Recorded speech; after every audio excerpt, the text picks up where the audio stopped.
Good afternoon, and thank you for coming here and staying with us till the seventh presentation. And I would also like to send my best wishes and words of gratitude to one of my prior teacher, advisors, someone who has worked in the school's office, and somebody who's worked with administration and all the mechanics of the school, that you can say that without her, the school wouldn't even exist. And so we used to have this one-on-one conversation where she asked me, if you were to make a movie based on your life, then what would it be about? And I never got like the best answer I have for that question. So I asked her about what would her movie be about, and she said that she would make her movie talk about the people who work behind the scenes at school, the people who, like, even though the students recognize their existence, they don't know the amount of effort, the amount of time, energy, and all of that pain that they have to take in order to make the school community better. And since I was really touched with that story, I decided that our team is inspired to make this project. So we're introducing Humans of TDS, our community project for today. Yay!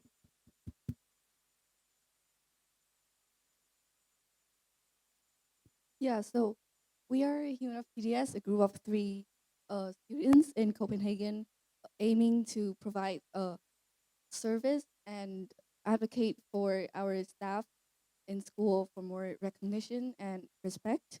And our supervisor is Ms. Uyên, which unfortunately she's not with us today. So as you can see, this is pictures from our school. The school has great facilities, and the only way that it can maintain this beautiful is all thanks to our staff. With combining with the inspiration from Humans of New York, which is a page where they shares stories of people in New York, we came up with the idea of Humans of TDS. And so now we'll move on to the specific goals that we want to achieve through this community project with Humans of TDS. We use the SMART goals structure, which specify that firstly, it has to be specific, which means that we will do a variety of activities of service and advocacy, including like creating a Humans of TDS day, gift giving events, community building, and also social media. Our goal has to be measurable as well. So we use statistics and numbers of followers that we want to achieve by the end of the project. It's achievable, meaning that we allocate specific jobs for our members, such as Đức Quang would do a lot of the logistics, and Thuỳ Dương would do a lot of designing, and I would do a lot of like writing the posts. It has to be relevant, and obviously it is, because all the staff around us are the people who build the school community that we are fortunate to study in right now. And so we want to make it the most relevant as possible to both us and the students we want to engage with. And lastly, it's time bound, meaning it spans from December 2023 to February 2024. In terms of global context, we chose identities and relationships from the IB program, since we're trying to engage with both the students, the staff, the teachers, all members, or all humans of TDS. And lastly, we had a highly challenging goal, which would be to form the basis of a Humans of TDS community, and as well as fostering a tradition that can be repeated through year to year. Talking about statistics, here's our research and a few of the numbers that we have collected throughout the whole process. So 365, this is the number of staff members that are in the school, and yet only around 3 to 5% are recognizable. So for the students in this room, ask yourself, how many staff members for such janitors, for such security guards can you name? So the first question we put on the survey is that, who do you feel grateful for in school? And you can see that the majority of the answers here is actually teachers and students. You don't really see any janitors, any security guards, any officers here. You can also see another correlation here is that if you really talk to that person a lot, if you really interact with them, you would most likely feel grateful for them. So if we, as the Humans of TDS, want to put the spotlight on the staff members, we would have to advocate for them and let the students know who the staff members really are, and to get them the respect that they needed. And quick statistic here is that 96.4% believe that it is important to show gratitude to others. And now we move on to the planning process, which is actually putting our ideas into proper proposals for action and setting our goals and our future activities. So firstly, we chose a very complicated and complex structure with this pathway to success, which honestly, I wouldn't like reconsider doing it either. But basically, with this structure, it allowed us to specify community-specific factors, which are the individual goals that we want to achieve throughout this project. And we have identified it four. Firstly is about our service. We would want to organize gift givings and promotional events to the staff members so that they can directly have recognition and tangible gifts from our members of the community. And we want to do advocacy through social media campaigns in order to engage with like the younger students, the majority of our school.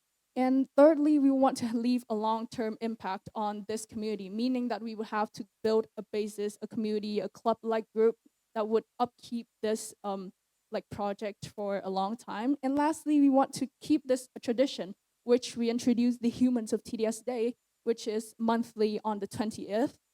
This was taken from John Dewey's birthday. And we wanted to create a day where it's similar to Teachers' Day or Women's Day, where monthly we will have like a reminder of how important these staff are to building a successful, like a great environment for students to study in. So here are our specific factors we want to tackle. So during this planning process, we used Google Drive and Canva folders to organize our file and keep them intact. And we also used Google Sheets to plan most of our events and small tasks, also dedicating it into each member's to do. So here's our plan for the timeline that we intend to have back in November. So for November, we'd start to work with the school and also have to plan things out. And for December, we plan to have our first offline workshop, which is the Christmas workshop. And then in January, we plan to do the fortune slips, which will be explained later on. And for February, we'll try to sum all of the things up and start doing the reflection. And now we move on to our taking action process. Yay. So our first workshop is Christmas cookies, which happened around December. And in this workshop, students get to decorate gingerbread cookies and write gift cards that we would later on give them to our staff as an early Christmas present. And as you can see here, this is the early stage of the workshop where we write emails and had social media marketing to inform students about our workshop. And later on, we received 46 responses for the sign-up form, which exceeded our original expectations. And this is a quick recap from our Christmas workshop, which first, as you can see, is students decorating the cookies. And then after that, we collect them also with the cards that they have written and gave them to our staff in school. So the second event is the Humans of TDS fortune slips. So for this slips, we take the concept from a Japanese culture, and it's a tradition that the Japanese people do. So basically, the Japanese people, they take out symbols such as creatures, and each represent some type of luck, how you perform in the year. And we apply with the same concept, but we came up with a different approach. Is that instead of using creatures as our symbols, we use the staff members, each role as one of our symbols. So you can see on the board, it mentioned bảo vệ here, which in English is the security guard. And then you can see that there's description of it to show that, how each staff members correlates to how their performance and how you can also perform like them. And yeah, we eventually start selling this in the tent market, and we had quite a few sales. Not that much, but we did achieve a few, and we are kind of satisfied with what we have got. And since we're based on the Humans of New York project, which shares stories of people in the New York City, we also aim to interview and share the stories and perspective of staff members as well. We have been able to interview more than 15 people in the school, including janitors, security guards, even the office workers. But we have only been able to share their stories in about 3 to 6 social media posts, and to only a little bit to share the perspective to the students through Instagram and Facebook. Here are the fan pages that we managed together. So for the Facebook fan page, we managed to get around 80 to 90-ish followers. And for the Instagram, at our peak, we got around 55. Currently, we got like 51, 52, but still in the same range. Obviously, it didn't really reach our goal, but still, this has the potential to grow to what we wanted.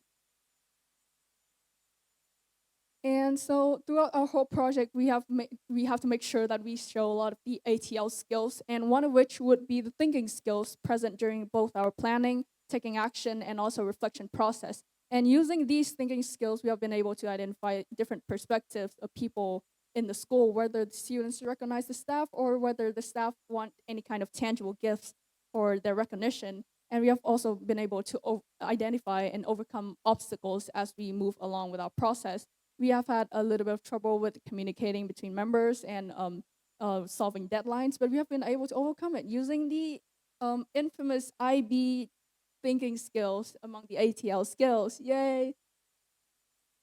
So next is communication and social skills. So we had developed a lot of our communication skills throughout discussions among our members, or every time we contact people for permission, or yeah. And about the social skills, I think we have improved a lot of that during our interviewing and gift-giving activities, which we had to interact with people a lot. And lastly would be the final part of our presentation, which will be about our reflection process of the whole project. So firstly, let's look at the goals that we have set it. Like he mentioned in the start, we have used SMART goals as the way to plan our goals. And here you can see a few goals that we have achieved, which is green color coded, and then the red, which are the one we haven't achieved yet. So a few of the goals we have achieved, like mentioned previously, is the number of blogs that we have not written enough, the number of followers that we have not achieved yet, and also myself not being good enough with the logistics. But still, we have the majority of the goals being achieved, and especially we put more spotlight on the staff.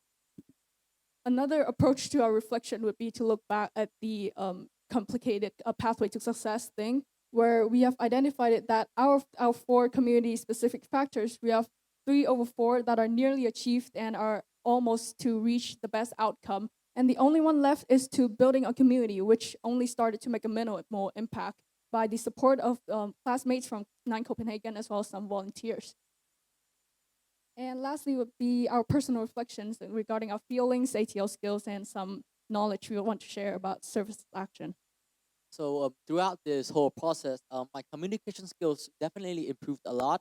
So before I think that if I can just come up to a person, I talk to them or write a post and expect them to read it, things doesn't work like so. So after this, I realized that confidence is what we should have.